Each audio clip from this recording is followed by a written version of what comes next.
Namaskar, friends. This is Vinod Thakkar, founder and CEO of Square Feet India and chairman Square Feet Foundation. आप सबका स्वागत है broker की पाठशाला season 2 and session 2. We are coming live from city of Gujarat, an unbelievable, amazing city, Ahmedabad.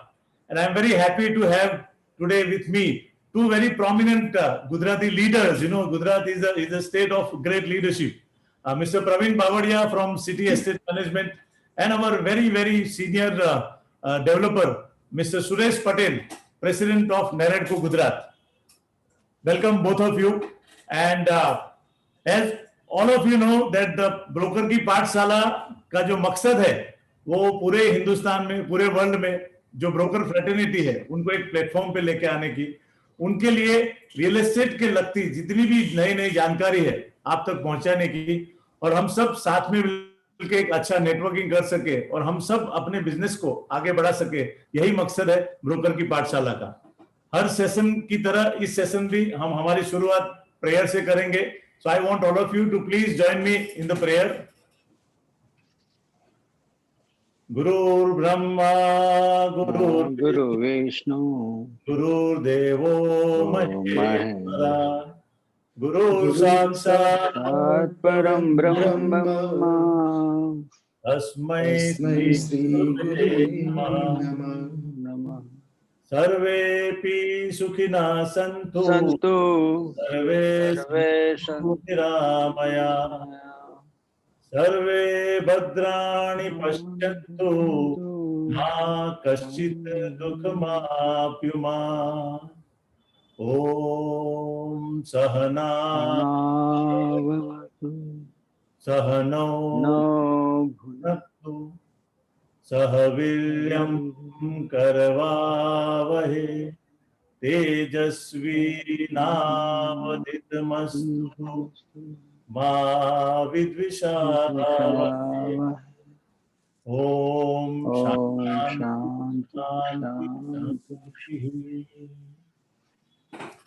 Thank you, friends, and welcome back. Every Friday, like a Bollywood Busters, this Friday we are going to have a great session with two great personality with me. Let me first, and this is the first time in Broker Ki Pathshala, we are being little innovative. As I said, this is the first time we are going to talk about city also. Though we will be having a great journey of a realtor in that particular city, in Ahmedabad, we are going to share the journey of a great Praveen Bavadia. But before that, we have amongst us a great personality from Gujarat, and in particularly from Ahmedabad, Mr. Suresh Patel, who is the MD of Surya Group. He has been a great contributor to the real estate industry, in particularly Gujarat, because he is the past president of GAHED, the Gujarat Institute of Housing and Estate Developers. Later became the chairman of CREDAI Gujarat.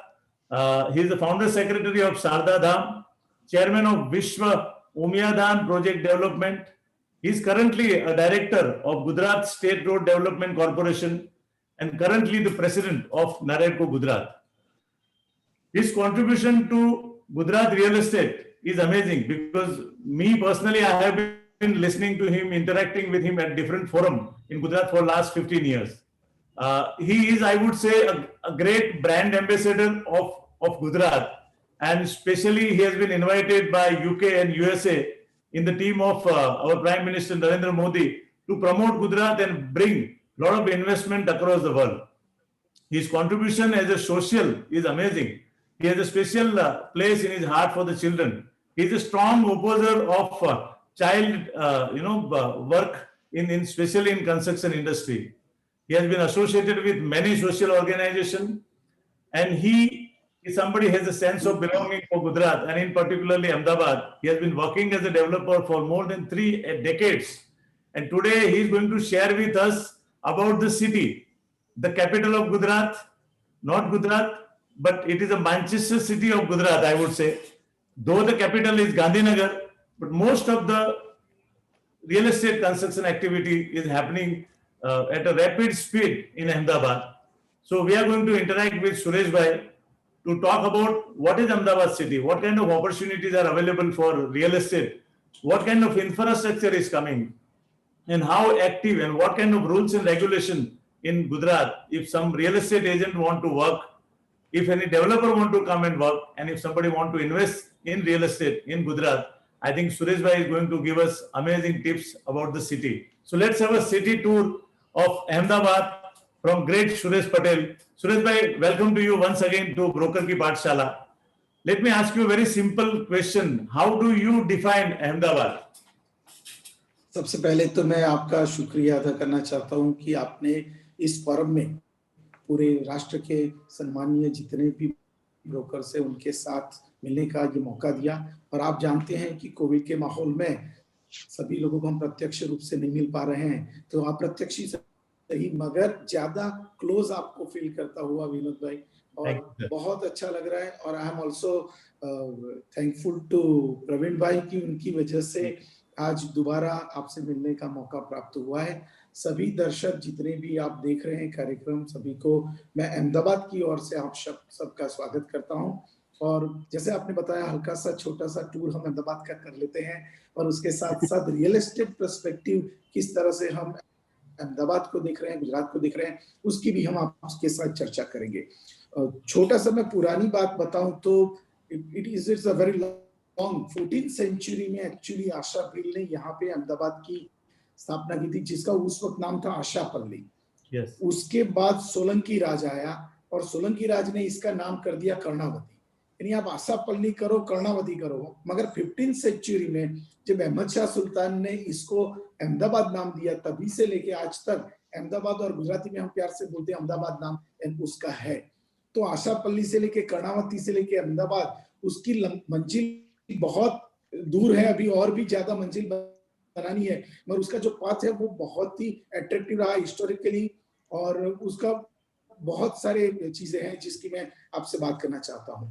1573 में उसके बाद मुगल बादशाह ने भी इसको take over किया था। 1630 में मराठा राज भी यहाँ आ गया है। 1818 में ईस्ट इंडिया कंपनी का भी यहाँ पे था, और 1917 में महात्मा गांधी जी ने जब सत्याग्रह की लड़ाई शुरू की, तब से लेके साबरमती आश्रम जो हम देख रहे हैं वो भी स्वतंत्र सेना के बहुत बड़े संघर्ष का साक्षी रहा है। दांडी यात्रा भी अहमदाबाद से निकाली गई थी, और उसके बाद 1947 में this was a part of a Mumbai state. Yes. और उसके बाद म्युनिसिपल कॉर्पोरेशंस आए। गुजरात स्टेट जब बना तब 1960 में Ahmedabad was the capital of Gujarat first में। Yes. उसके बाद 1970 में गांधीनगर बना। तो एक्चुअली आज इतना लंबा 14th सेंचुरी से लेके अभी हम देख रहे हैं 21st सेंचुरी है, तब तक की उसकी मंजिल बहुत है। बहुत सारे शासक आ गए, और अहमदाबाद आज रियल एस्टेट सेक्टर में भी बहुत बड़ा नया कायम करने जा रहा है। Once upon a time Ahmedabad was famous as a Manchester of India. यहाँ पे इतने बड़े टेक्सटाइल पार्क थे, और आज भी टेक्सटाइल की वही फ्लेवर यहाँ पे है। बहुत सारे मिल तो अभी रियल एस्टेट वालों ने, हम सब ने मिलके उसको स्काई स्क्रैपर्स बनाना शुरू कर दिया है, मगर फिर भी टेक्सटाइल की फेवर है। और अहमदाबाद में नॉट ओनली द टेक्सटाइल, पर उसके साथ साथ फार्मास्यूटिकल हब भी है, मेडिकल टूरिज्म भी बहुत सारा है। और रियल एस्टेट सेक्टर में अगर हम देखते हैं तो it is more than 70,000 crore rupees का यहाँ का पूरा जो गुजरात का टर्नओवर है, उसमें से more than 1/3 is only Ahmedabad. तो ये बहुत सारी चीजें, यानी पोल से लेके हेरिटेज संस्कृति से लेके फार्म हाउस तक का यहाँ का है मार्केट। और उसमें अहमदाबाद को अगर मैं देखूं तो मानिक चौक, आश्रम रोड, सीजी रोड, उसके बाद रिंग रोड और नया रिंग रोड, यानी किसी भी मेट्रो सिटी में वर्ल्ड में इतने ज्यादा सीबीडी चेंज नहीं हुए हैं। तो बदलते हुए सीबीडी की तासीर भी अहमदाबाद एक नई आयाम है। और आज का जो माहौल है उसमें पुराने बहुत सारे स्ट्रक्चर्स है, मगर पुराने स्ट्रक्चर्स की और हेरिटेज की बात हम बाद में बात करेंगे। मगर रियल एस्टेट सेक्टर में पुराने जो थे, जिसको भद्र का किला बोलते थे, 3 दरवाजा बोलते थे, अडालज की वाव है, बहुत सारे हेरिटेज सैंपल हैं। और उसी के साथ साथ हठी सिंह की वाड़ी, जिसको जैन टेम्पल बोलते हैं, वो सब स्ट्रक्चर, झुलता मीनारा, सरखेज का रोजा, रानी की वाव, ये सब चीजों के साथ साथ आज नया जो रिवर फ्रंट है, that is a unique in any metro cities of India, जो इंटरनेशनल स्टैंडर्ड का है। और जो काकरिया लेक 550 इयर्स पुराना था, उसकी भी नई पहचान है। और सबसे हमारी जो मजबूत पहचान है वो महात्मा गांधी और सरदार वल्लभ भाई के संघर्ष की कहानी है। और आज की तारीख में वही संघर्ष की कहानी इंडियन पॉलिटिकल फलक पे Narendra bhai Modi as a prime minister and home minister as Amit Shah वही कहानी आज गुजरात और अहमदाबाद रिपीट कर रहा है. So we are really happy with this city. ये सिटी की बहुत सारी हिस्ट्री भी है और सुपर फ्यूचर भी इसका इतना ही मजबूत है. Excellent. I think excellent introduction and such a vibrant city with great leadership, especially at a national level. I think whenever anybody talk about, I always tell people, any international guest is coming to India, they have to come to Ahmedabad, to visit the Sabarmati, and that is the pride of Gujarat and especially Ahmedabad. Suresh bhai, real estate have been, transforming in Gujarat, especially in last 2 decades. I am also from Patan, so I have also regularly been connected with Gujarat real estate.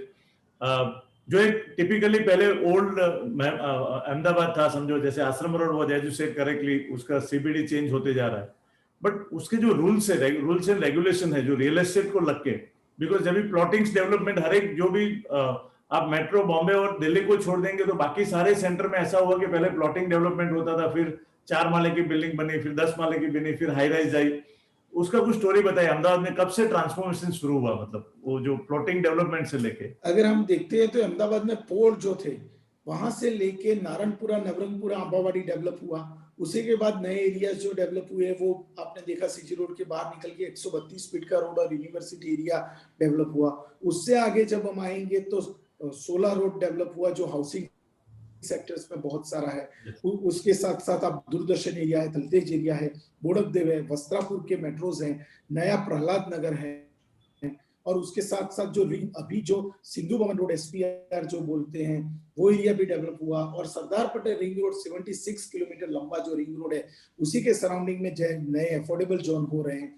सोबो जिसको south Bhopal हम बोलते हैं वो area भी बहुत अच्छा develop हुआ. Science city is also developing great. और अहमदाबाद और गांधीनगर के बीच का जो 6 लेन ट्रैक बनने जा रहा है उससे अहमदाबाद और गांधीनगर दोनों एक्चुअली एक ही सिटी बन गए हैं. और अगर रियल एस्टेट का पॉपुलेशन के साथ में मैच करूं फिगर तो आज की तारीख में पूरे गुजरात की जो पॉपुलेशन है दैट इज अराउंड 6 करोड़.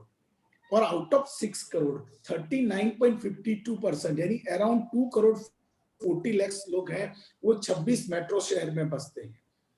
आने वाले कुछ ही साल में, मैं 5 साल में एक्सपेक्ट कर रहा हूं कि गुजरात की जो पॉपुलेशन है that will be around 8 crore. और अकॉर्डिंग टू द सेंसेक्स 52% जो है वो मेट्रो सिटी में रहेगी. यानी ये 26 शहरों में 4 करोड़ लोग रहने आएंगे. तो 2 करोड़ 60 लाख से लेके 4 करोड़ तक का जो 1 करोड़ 40 लाख लोग नए रहने आने वाले हैं, that is the biggest demand of housing as well as commercial for the real estate. क्योंकि ये जो आज की पॉपुलेशन है दैट इज अराउंड 80 लाख. मैं एक्सपेक्ट कर रहा हूं कि आने वाले 10 साल में that will B 1 crore 25 lakh of Ahmedabad. तो अहमदाबाद सिटी में इतने सारे घरों की आवश्यकता चाहिए. उसके सामने आज की तारीख में हम देखा जाए तो सिर्फ 1 lakh house all over the Gujarat से ज्यादा नहीं बन रहे हैं, उससे भी कम है. तो वो सर्कमस्टेंसेस में रियल एस्टेट की बहुत सारी डिमांड है. Not only the residential, commercial as well as the industrial. और जिस तरह से दिल्ली मुंबई इंडस्ट्रियल कॉरिडोर आ रहा है तो वो कॉरिडोर को देखते हुए इंडस्ट्रियल डेवलपमेंट भी दोनों साइड बहुत ज्यादा डेवलप होने वाला है. तो मेरे हिसाब से रियल एस्टेट सेक्टर अभी जो है उससे भी 1.5 गुना आने वाले वक्त में बढ़ेगा. लोगों को जितने घर चाहिए उसके सामने हम अभी मेरे हिसाब से 25% ही डिमांड फुलफिल कर पा रहे हैं. मेरे हिसाब से ये जो कोविड का मोमेंटम, कोविड के बाद का जो रियल एस्टेट इंडस्ट्री और दूसरे इंडस्ट्री में मोमेंटम आने लगा है वो देखते हुए 2022 जब आजादी के हम 75 साल पूरे करेंगे, that time the real estate market will be booming all over in Gujarat, in Ahmedabad also. और अहमदाबाद और गांधीनगर जो डेवलप हो रहे हैं उसमें आपने जैसे बताया कि कोई भी आदमी अहमदाबाद आता है तो उसको आना पड़ेगा. तो Ahmedabad airport is the 3rd busiest airport in the whole Indian airports. तो उस हिसाब से लोग बहुत सारे यहाँ आते हैं. अहमदाबाद और गांधीनगर के बीच का जो एरिया है वो एरिया भी ज्वाइंट होने लगा है. और उसमें सबसे बड़ा अट्रैक्शन में अभी आने वाले कुछ सालों में देख रहा हूं दैट इज गिफ्ट सिटी, जो गुजरात सरकार भी देख रही है. और नरेंद्र भाई मोदी जब चीफ मिनिस्टर थे तब भी उनका सपना था. ये फाइनेंस टेक सिटी है, उसमें कुछ एरिया ऐसा है जो एसईजेड के तौर पे डेवलप हो रहे हैं जिसमें डॉलर्स में ट्रांजैक्शन हो रहा है, इंटरनेशनल पाउंड में हो रहा है, रुपीस में नहीं हो रहा है. और वहां पे बुलियन मार्केट नया डेवलप होने जा रहा है. मैं देख रहा हूं कि आने वाले वाले 5 साल में एनएससी और बीएससी के बाद थर्ड एक्सचेंज अगर होगा, अगर कोई भी डेवलपमेंट होता है तो सेबी को डेवलप करना पड़ेगा अहमदाबाद में, क्योंकि आज भी जितने शेयर बाजार से जुड़े हुए लोग हैं उसमें से 70% गुजराती लोग हैं। और जब बुलेट ट्रेन का सपना सही हो जाएगा तब अहमदाबाद और बॉम्बे की कनेक्टिविटी को देखते हुए और जिस तरह से सिटी में भी मेट्रोज आ रहे हैं, मेरे हिसाब से that will be the greatest opportunity for any real estate consultant as well as real estate developer. Excellent. So infrastructure मतलब चारों ओर से बहुत फास्ट तेजी से बढ़ रहा है, बहुत फर्स्ट चीज हो रही है। जैसे गिफ्ट सिटी की आपने बात की, 2005 में वाइब्रेंट जब स्टार्ट हुआ तब से उसकी शुरुआत हुई थी और काफी प्रोजेक्ट्स वहां पे ऑलरेडी कंप्लीटेड है, ऑफिस है। अब सुरेश भाई, रियल एस्टेट जो है वो हर एक स्टेट में अलग तरीके से उसकी जो एफएसआई के नॉर्म्स है, उसकी जो अप्रूवल्स है, उसके जो प्रीमियम है, वो हर एक स्टेट में अलग अलग है।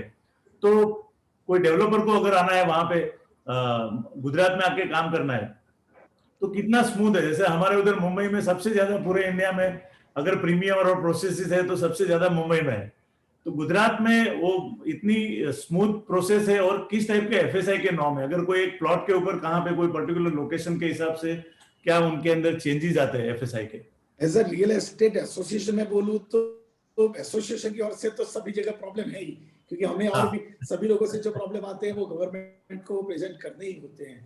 तो वो तो चीज वहां और यहाँ सेम होती है, मगर गुजरात का गवर्नमेंट का जो प्रोएक्टिव एटीट्यूड है, और अभी हमारे ऑनरेबल चीफ मिनिस्टर विजय भाई रूपाणी साहब ने इसको online plan permission 15 metre height तक की जो है उसकी ऑनलाइन प्लान परमिशन जो उन्होंने दी है, वो that will be the one of the excellent example for the country. और मैं मानता हूं कि आने वाले 6 महीने में सारी परमिशन ऑनलाइन हो जानी चाहिए। यहाँ पे नॉन एग्रीकल्चर परमिशन भी आसानी से कंपेरेटिव टू अदर स्टेट मिल जाती है। और दूसरा यहाँ पे स्टैंडर्ड अहमदाबाद की बात देखें तो R1, R2, R3 agriculture zone, CBD zone, affordable housing zone और ट्रांसपोर्ट ओरिएंटेशन जोन ऐसे है। R1 जोन है दैट इज फ्री हाइट, यानी उसमें बहुत सारी ऊंचाई पे आप जा सकते हैं, 1.8 बेसिक एफएसआई है। R2 में 1.2 एफएसआई बेसिक है, मगर उसमें भी आप बहुत सारी हाइट कवर कर सकते हैं। R3 जो है that is limited for the farm houses type big bungalows. और जो एग्रीकल्चर जोन है उसमें अगर आप simply farm house 5000 square metre के तक बनाना चाहते हैं प्लॉट पे तो वो बन सकता है। उसी तरह यहाँ पे सीबीडी जोन है that is related near to the river front area, वहां पे 5.4 की एफएसआई है। और बाकी जो एरिया है उसमें ट्रांसपोर्ट ओरिएंटेड जोन है, यानी सिटी में जहां से बीआरटीएस जाती है, जहां से मेट्रो रेल जाती है, वहां पे 4 एफएसआई मिल जाता है। एफएसआई का चार्जेस यहाँ पे जो है दैट इज ऑल्सो कंपैरेटिवली दूसरे सिटी के हिसाब से वहां पे भी हायर है।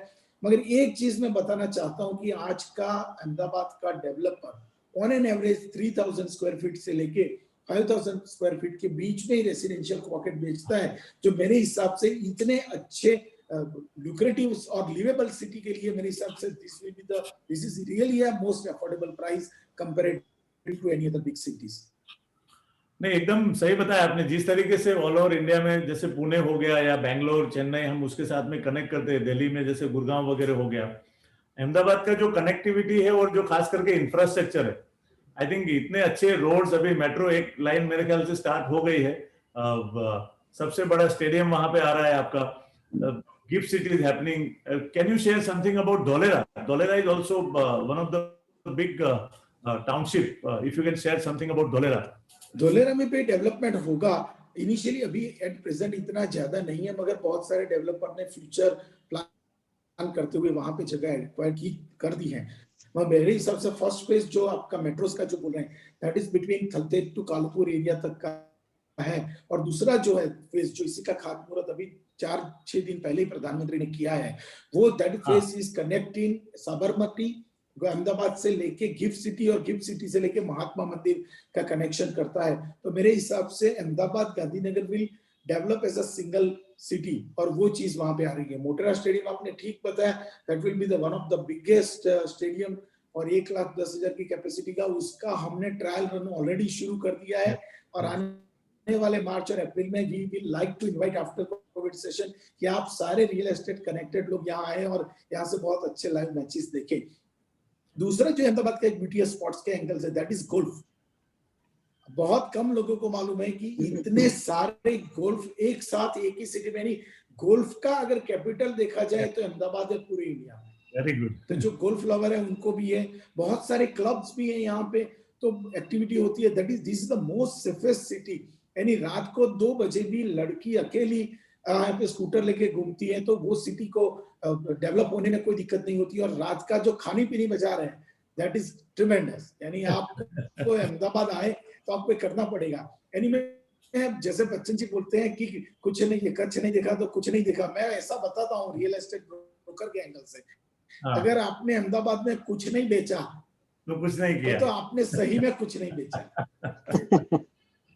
मेरा गुजराती होने के नाते, बिकॉज मुझे एक हमेशा ये चीज रही है कि अगर गुजरात के अंदर आप देख ली, कुछ सिटी को मैंने अपनी नजर के सामने देखा है, चाहे पुणे हो, नासिक है फॉर एग्जांपल, हैदराबाद, चेन्नई, मैसूर, ये सारे सिटी डेवलप हुए बिकॉज वहां पे आईटीआई है। गुजरात में हम लोग क्यों इतना आईटी को अट्रैक्ट नहीं कर पाए, ये हमेशा मेरे अंदर एक क्वेश्चन रहा है। बिकॉज इतना सारा इंफ्रास्ट्रक्चर, लाइट का प्रॉब्लम नहीं है, रोड्स इतने अच्छे हैं, पूरा इंफ्रास्ट्रक्चर, मतलब जो एक फैमिली को आके वहां पे बसना है तो लाइफ एकदम पावरफुल जीने के लिए जो भी फैसिलिटीज है वो सारी चीज गुजरात में है। उसके बावजूद आईटी कंपनीज हम लोग क्यों अट्रैक्ट नहीं कर पा रहे? 1995 का वक्त था कि जब एक्चुअली गुजरात में आईटी कंपनी ज्यादा आना चाहती थी। मेरे हिसाब से वी मिस दैट बस। मगर जैसे बताया कि ब्लेसिंग्स इन डिस्गाइज, तो उस वक्त जो गुजरात था सिर्फ टेक्सटाइल के ऊपर डिपेंडेंट था। आज की तारीख में बहुत सारी आईटी कंपनीज ऑलरेडी आ गई है, मगर ऑटोमोबाइल सेक्टर को देखते हैं अगर आप, उसके साथ साथ ऑटोमोबाइल स्पेयर पार्ट को अगर देखते हैं, चाहे मारुति कंपनी हो या बड़ी कंपनी दूसरी हो, आप फार्मास्यूटिकल को देखते हैं, मेडिकल टूरिज्म को देखते हैं, टेक्सटाइल पार्क को देखते हैं, तो बहुत सारे एवेन्यू हमने ओपन कर दिए हैं। Actually we are not dependent on any single business. Education के हिसाब से आईआईएम्स है, आईआईटी गांधीनगर है, और बहुत सारे बड़े एजुकेशन इंस्टीट्यूट अब भी हैं। और जितने भी आईएएस ऑफिसर जो पूरे विश्व में जाते हैं और पूरे इंडिया में अलग अलग जगह जॉब करते हैं, वो रिटायर होने के बाद अहमदाबाद में रहना पसंद करते हैं। तो इतना इंटेलिजेंट क्लास अगर अहमदाबाद में रहना पसंद करता है, तो मेरे हिसाब से इस शहर में कुछ ना कुछ तो ऐसी चीजें हैं कि जो लोगों को रहने पे मजबूर करती हैं। और आईटी भी मेरे हिसाब से आने वाले वक्त में, अभी गांधीनगर में जिस तरह से डेवलप हो रहे हैं, पटनी आ गया है, टीसीएस का बहुत बड़ा कैंपस यहाँ पे ऑलरेडी हो चुका है, तो दैट इज ऑल्सो कमिंग। यानी मेरे हिसाब से यहाँ पे बहुत सारे बिजनेस का कॉमन कॉम्बिनेशन हो रहा है। सो आप तकरीबन 30 साल से भी ज्यादा इस इंडस्ट्री में है, तो आपने पिछले 30 साल के अंदर रियल एस्टेट का कितना ग्रोथ देखा? और स्पेशली मुझे लगता है कि अर्थक्वेक जब भी 2001 में आया 26 जनवरी को, उसके बाद में जो गुजरात का ग्रोथ हुआ है वो मेरे ख्याल से बहुत फास्ट हुआ है। तो आपको क्या लगता है, अभी भी मतलब अंडर प्राइस है अहमदाबाद, और आगे कितनी अपॉर्चुनिटी देख रहे हैं आप? सबसे पहली बात मैं बताऊं तो पॉलिटिकल स्टेबिलिटी जो है वो गुजरात के ग्रोथ का एक इंपॉर्टेंट फैक्टर है। दूसरा, जो अभी तक अनटच एरिया है, दैट इज 16 किलोमीटर लंबा यहाँ का मरीन, गुजरात का जो है पूरा का पूरा पट्टा, उसमें भी गवर्नमेंट ने अभी शुरू कर दिया है बहुत सारी चीजें। तो ये सब चीजें जैसे ही टूरिज्म वो डेवलप होगा और बाकी सारी चीजें डेवलप होगी, तो मेरे हिसाब से गुजरात में ये जो बिजनेस है, तो रियल एस्टेट मार्केट अगर आप जैसे बोलते हैं, तो ये सारी अपॉर्चुनिटी को देखते हुए अंडर टेबल चल रहा है, अंडर मार्केट चल रहा है। यानी इस हिसाब से आज का रेट इससे 25% ज्यादा होना चाहिए था, जो नहीं हो रहा है। और उसकी वजह यही है कि अहमदाबादी लोग हैं, वो चाय भी आधी करके पीते हैं, तो रियल एस्टेट में भी थोड़ा सा भाव कम करने की कोशिश करेंगे। बट जैसे ही स्टेपिंग करेंगे बहुत सारे लोग, जैसे बुलेट ट्रेन आ जाएगी, तो बहुत सारे लोग, ये Ahmedabad will become the economically back office of Mumbai. Excellent. तो बहुत सारे लोग अपने फैमिली के साथ यहाँ रहना पसंद करेंगे, बुलेट ट्रेन में अप डाउन करेंगे। आपके साथ मैं आपको भी कोट कर रहा हूँ। yes, तो yes. बहुत सारी अपॉर्चुनिटी है कि आपको गुजरात में रहेंगे, तब हमारे जो स्क्वायर फीट के रेट है वो आपके स्क्वायर फीट की वजह से मेरे हिसाब से और भी ऊपर जाने वाले हैं। बहुत अच्छे से, बहुत मजा आया सूरज भाई, आपने इतनी अच्छी तरह से सिटी को प्रमोट किया और सिटी को डिफाइन भी किया। Finally I have very small but very important 2 question to you, because मैं भी तकरीबन 20-22 साल से देख रहा हूँ गुजरात में।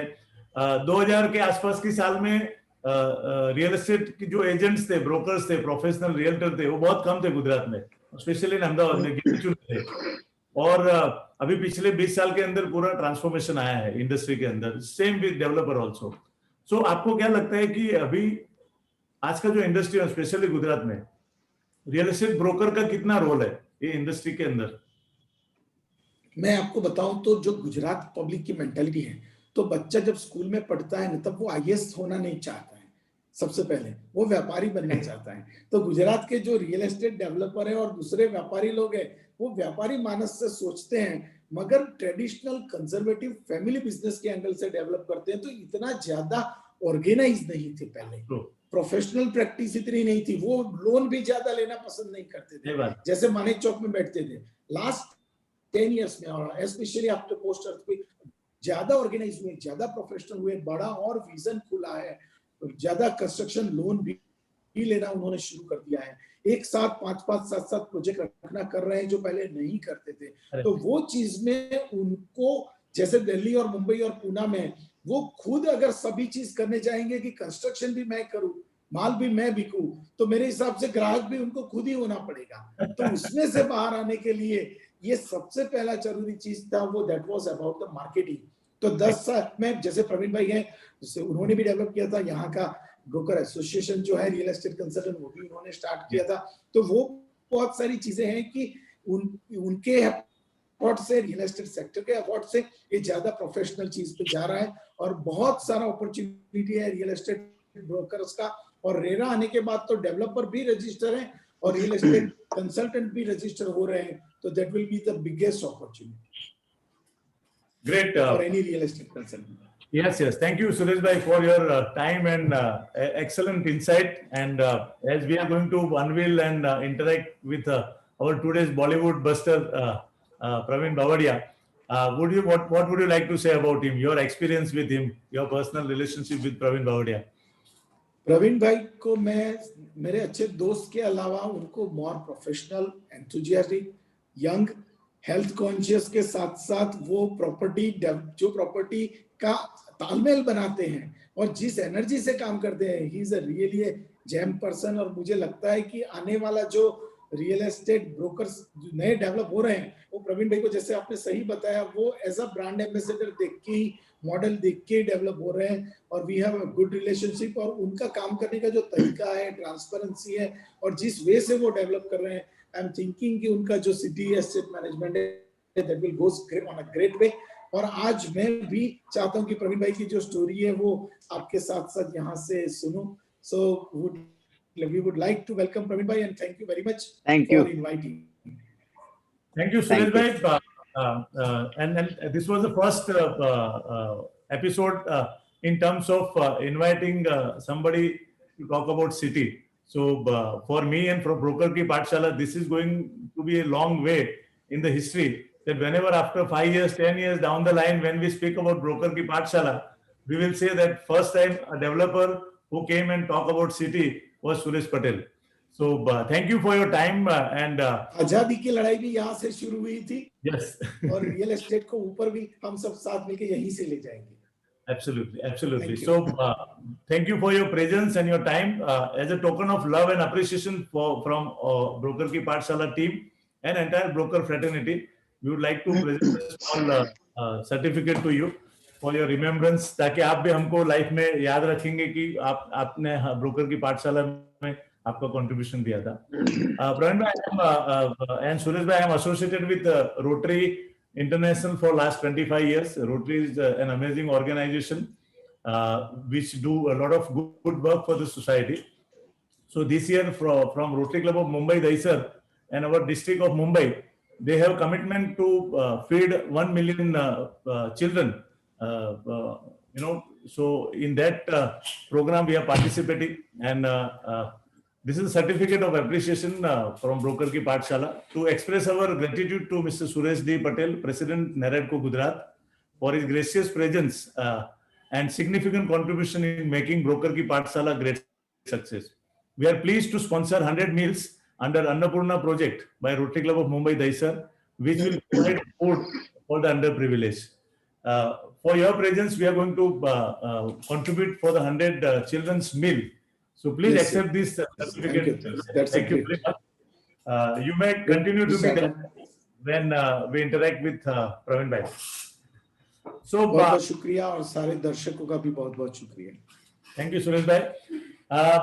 Once again, thank you, friends, for being there. And now is the time to present to you the Bollywood buster of this Friday, a great realtor from Ahmedabad city, Mr. Praveen Bavadia. He's the chairman and managing director of City Estate Management. I'm sure most of you who are into real estate have definitely met him or heard about him. So Praveen bhai, thank you very much for your kind consent to be on this Broker Ki Pathshala season 2 on second session. How are you doing? Good. Namaste. Namaskar. Thank you, Praveen bhai, for your kind time.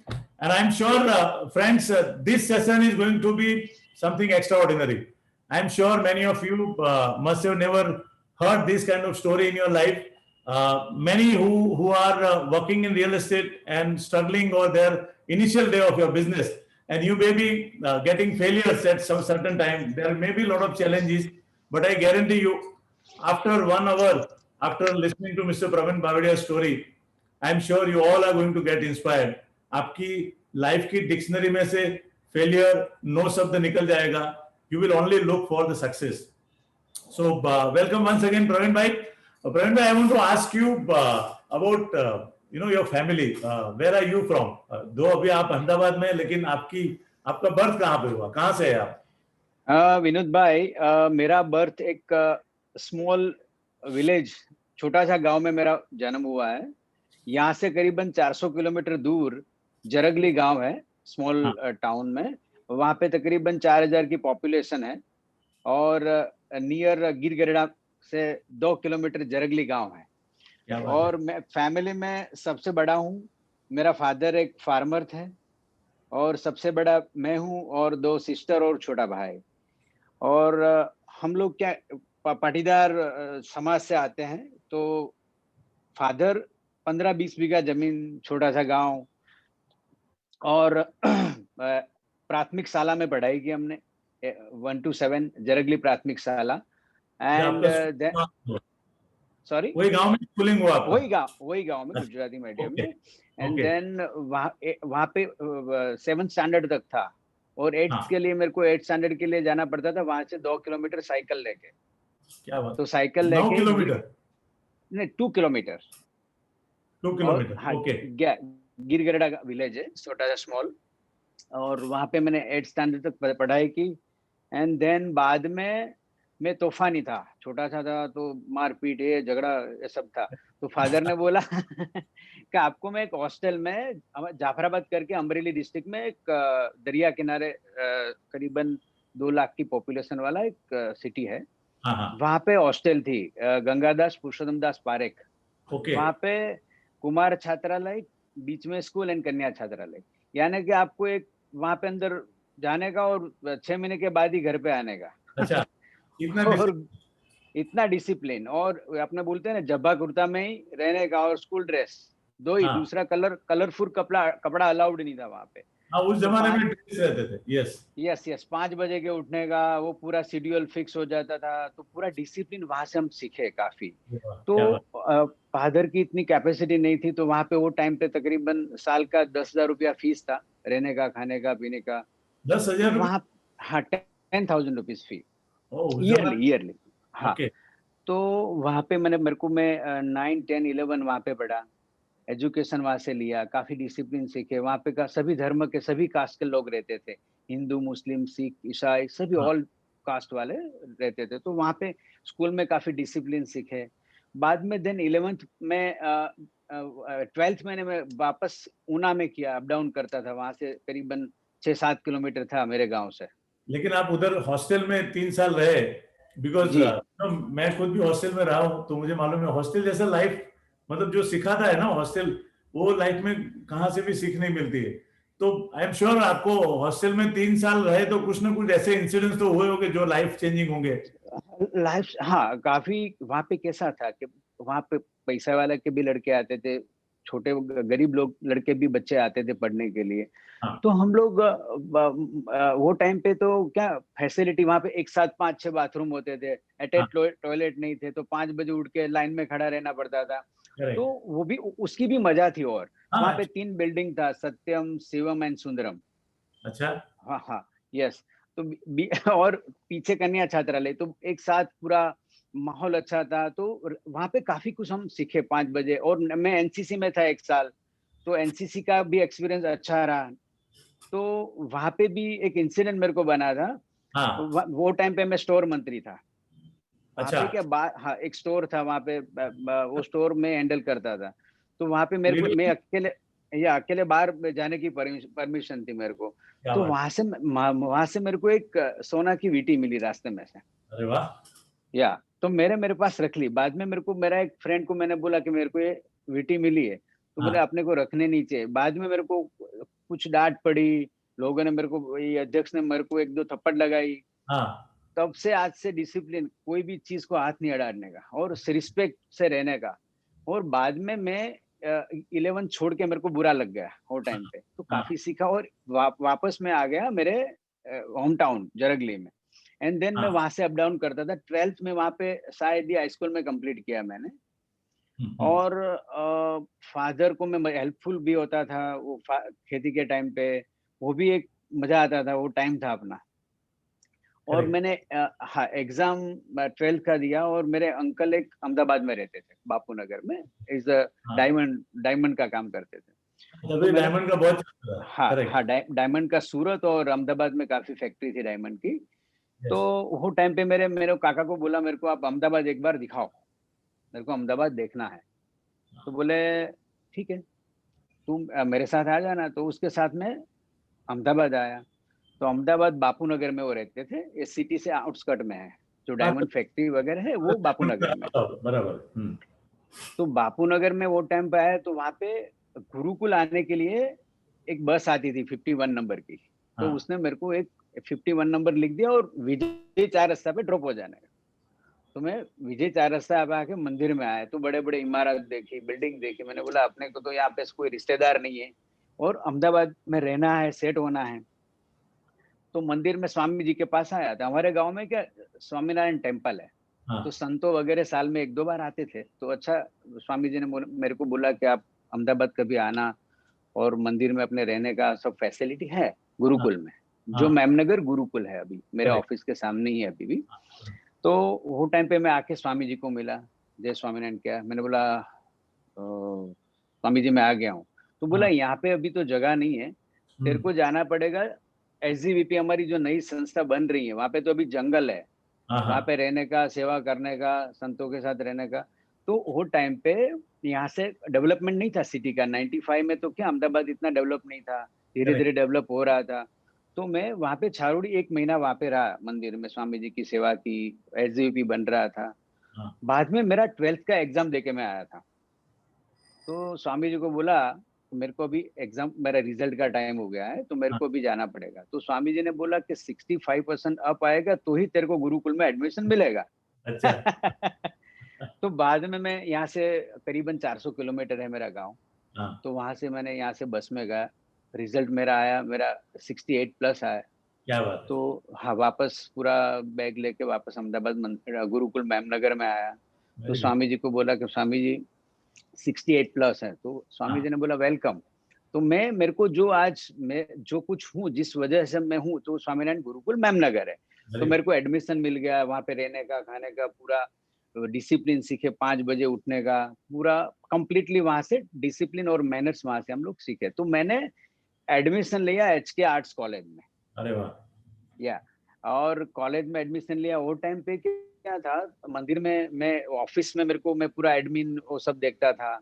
तो काफी लोग आते थे वो time पे। क्या BJP की नई नई सरकार आई थी, तो हमारे फर्स्ट केशुभाई पटेल हाँ, बीजेपी पे चीफ मिनिस्टर बने थे। करेक्ट, तो वो भी कहीं लोग आते रहते थे, तो उसकी वीआईपी अरेंज, फैसिलिटीज में मैं, हाँ, हेल्पफुल होता था ऑफिस वगैरह में।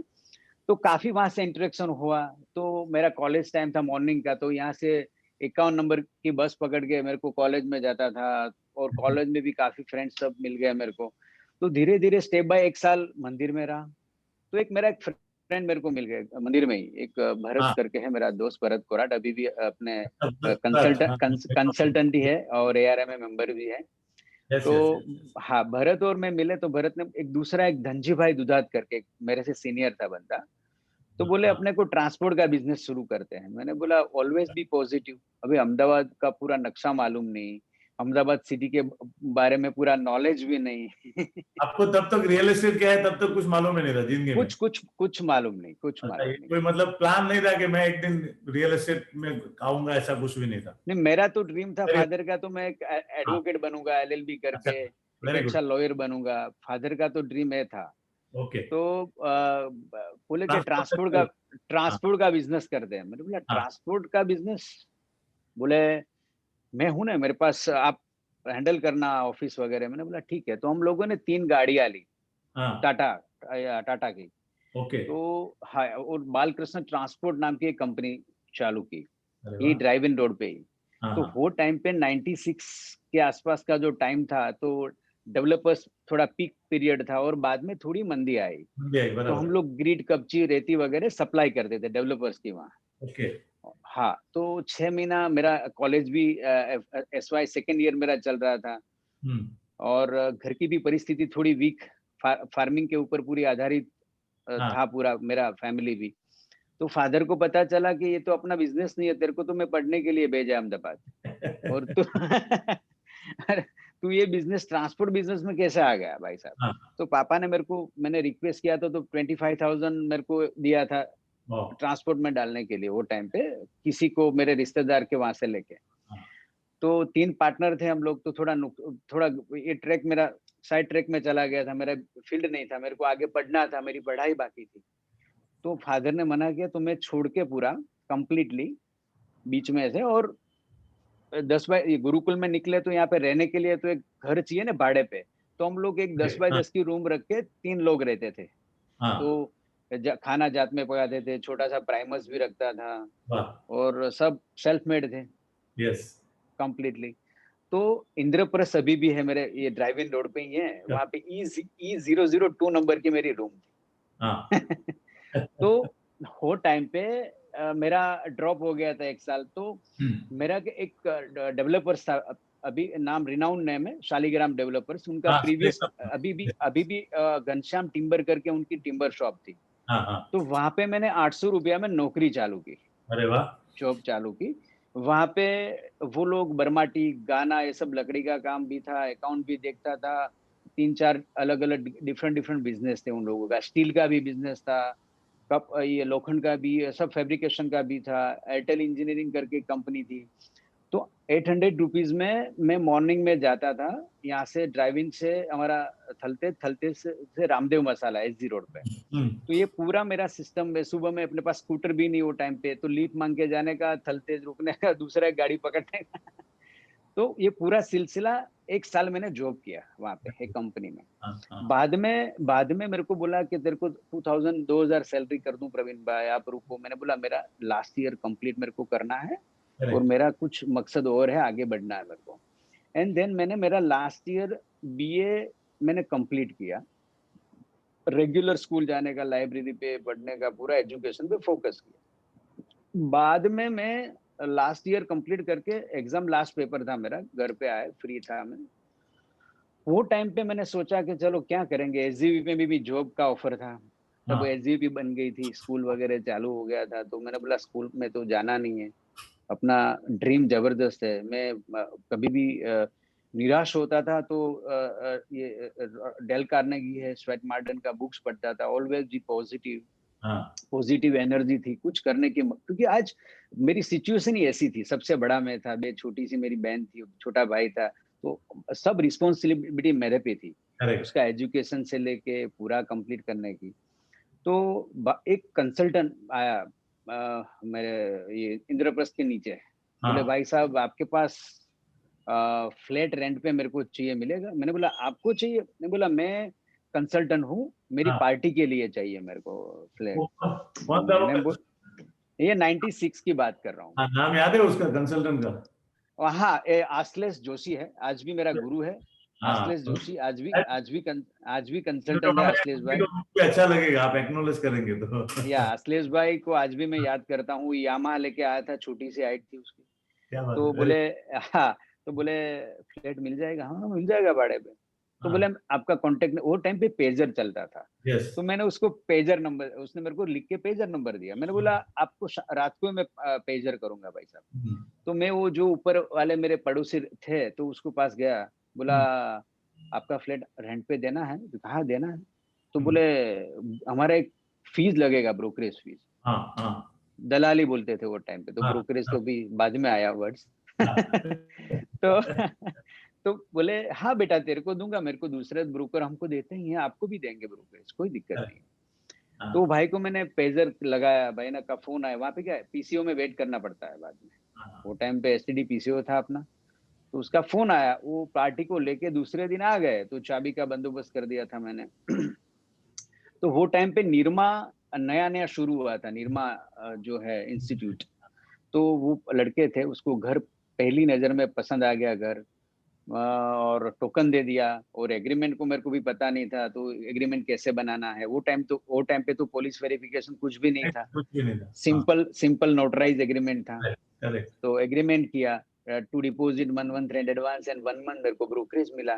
तो मैं खुश हो गया, कितना रेंट था उसमें? जबरदस्त खुश हो गया, जबरदस्त खुश हो गया। मैंने बोला 5,000 में तो 800 रुपया में नौकरी कर रहा था बॉस। वाह, ये मेरी लाइफ का सबसे बड़ा पॉइंट, एक जबरदस्त है। तो जीरो इन्वेस्टमेंट, नो रिस्क, जितना आपका पीआर, जितनी आपकी ऑनेस्ट इंटीग्रिटी, इतना आप कमाएंगे।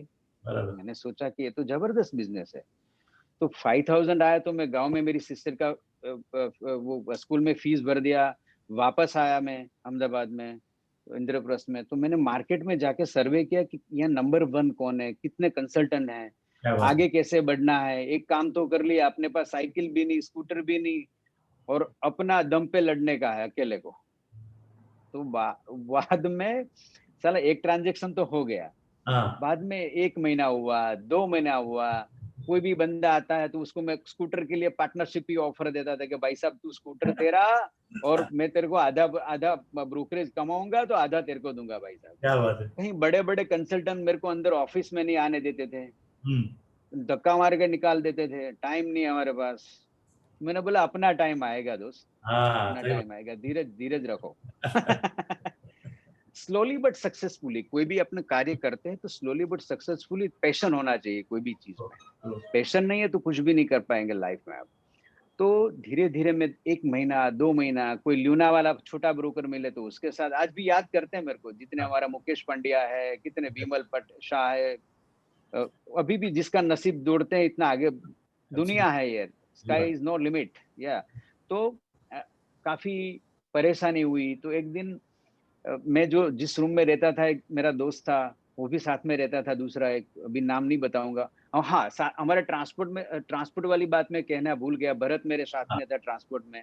तो ट्रांसपोर्ट में काफी इन लोगों को नुकसान भी आया। भरत आता था और काफी देर रात तक, लेट तक आता था, उसकी स्टोरी अभी बाद में आएगी।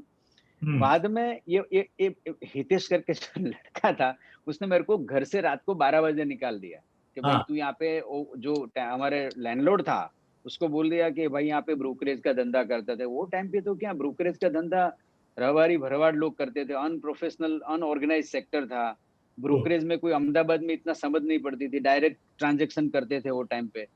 क्लाइंट भी अपना डायरेक्ट चला जाता था, वो टाइम अलग था सिनारियो। तो बाद में मेरे को रात को उसने कि बोला कंप्लेन कर दिया लैंडलॉर्ड को। बाद में मेरे को जाना पड़ा, मैं और भरत रूम छोड़ के, कोई ग्राउंड फ्लोर का अपार्टमेंट था कोई डेवलपर्स का, हमारा अभी भी याद है, प्रवीण भाई पटेल का घर था, मानसी टावर गिर गया, उसके बाजू में मातृभूमि अपार्टमेंट था। या तो वहां पे एक मैं भरवाड़ की फैमिली रहती थी, एक रूम रात को बंद कर देते, एक रूम में मैं रहता था। ऐसा मैंने 1 साल वहां पे गुजारा है, 1 साल। हाँ, कुछ भी परिस्थिति, कोई भी कठिन परिस्थिति में लड़ने का, हारने का नहीं, आगे बढ़ना है, हौसला बुलंद रखो। Very true. सक्सेस तो आना ही होगा। आप सच्चे हैं तो सफलता तो आपको 100% मिलेगी, क्यों नहीं मिलेगी सफलता। हाँ, तो बाद में मैं 2 महीना हुआ, 3 महीना हुआ, मैं तो भी मैंने बोला काम तो यही करना है। मेरा रिजल्ट आया, बाद में मैंने एलएसआ लॉ कॉलेज में एडमिशन लिया, मेरा एलएलबी शुरू कर दिया, मॉर्निंग में लेक्चर अटेंड करने लगा मैं। बाद में एक मंदिर में बैठा था, टेम्पल में, मेमनगर गुरुकुल में। तो है ना, बीच में मेरे को एक, मेरे से बड़ा 15 साल, वो टाइम पे मेरा 19 साल की एज थी, 19-20 साल के आसपास का था मैं। तो मेरे को एक रास्ते में एक दीप करके एक बंदा मिल गया, 15 साल पुराना, दीप गागनानी करके था, अच्छा हाँ बंदा था। हाँ, दीप तो गागनानी। हाँ गागनानी, तो वो भी सेल्समैन था कोई इलेक्ट्रॉनिक्स कंपनी में, तो उसका अच्छा स्पीच अच्छा था, सीनियर था मेरे से। हम्म, तो उसके पास स्कूटर था छोटा सा, हाँ चेतक करके था वो टाइम पे स्कूटर। हाँ, तो चेतक पर। हाँ चेतक। तो साथ में मैंने बोला अपने शुरू करते हैं भाई साहब, पार्टनरशिप में अपने साथ में घूमते हैं। तो उसके साथ में 2-3 घंटा नया प्रोजेक्ट चलता था, वो देखने जाते थे। रेंटल का जो पेपर एड आता था, वो पेपर एड में काम करने शुरू किया, तो भी ट्रांजेक्शन नहीं हुआ। बाद में मंदिर में बैठा, तो मंदिर में एक हमारे हरिभक्त थे नागर भाई पटेल। हाँ। तो नागर भाई ने बोला बेटा क्या टेंशन में है? मैंने बोला मेरे पास टेलीफोन नंबर नहीं है, जगह नहीं है, मैं ये ब्रोकरेज का कर रहा हूँ, छोटा मोटा काम। हम्म, तो बोले अभी मेरा ऑफिस खाली हुआ है ड्राइव इन रोड पे, उसके बंगलों में ग्राउंड फ्लोर का ऑफिस 10x10 का था, और टेलीफोन नंबर 2749140 23 ईयर हो गया, आज भी वही मेरे पास टेलीफोन नंबर है। तो बोले बोले बेटा आजा। तो मैंने रेंट मेरे पास नहीं है, मैं नहीं, हाँ, डिपॉजिट भी नहीं है, कुछ भी नहीं है मेरे पास, हम्म, और आपको मेरे को देना पड़ेगा 1000 रुपीज। उसने मेरे को दिया, अरे वाह, क्या बात। अंकल ने मेरे को दिया 1000 रुपीज। हाँ, और ऑफिस शुरू किया, 1-2-3 दिन हुआ। और वो जो दीप था उसको मैंने फोन किया, भाई साहब दीप मेरे साथ आजा, तेरे पास स्कूटर स्कूटर वाले। है, स्कूटर वाले भाई आ जाओ आप मेरे साथ। तो दीप गागनानी को बुलाया मैंने, वो भी शुरू हो गया। मॉर्निंग में स्कूटर था उसके पास। तो बाद मेरे में जो 1 साल मैंने जॉब किया था कंपनी, वो जो घनश्याम टिम्बर लाटी में, हाँ हाँ, तो वहां पे मेरे पास कार्ड थे 40-50 कार्ड, विजिटिंग कार्ड उन लोगों का। तो आप तो लिफ्ट लेते थे। या लिखपाल, कोई हाँ, फोर गाड़ी वाला कोई। तो करेक्ट वो कार्ड से मैंने कॉलिंग चालू किया, टेलीफोन मेरे पास आ गया, करेक्ट। फोन चालू किया। नमस्ते, तो मैं प्रवीण बात करूं, छोटा बच्चा वो आपके पास आता था, बोले हाँ हाँ, बोल बेटा बोल क्या है? तो कि मैंने बोला मैंने ये रियल एस्टेट का बिजनेस चालू किया वेरी गुड। है, ब्रोकरेज का, दलाली का। तो बोले आपकी प्रॉपर्टीज मेरे को आप लिखाओ। तो कई लोगों ने मेरे को प्रॉपर्टीज, किसी को बेचना था, किसी को भाड़े पे लगाना था, फ्लैट वगैरह। तो मेरे पास डेटा आ गए।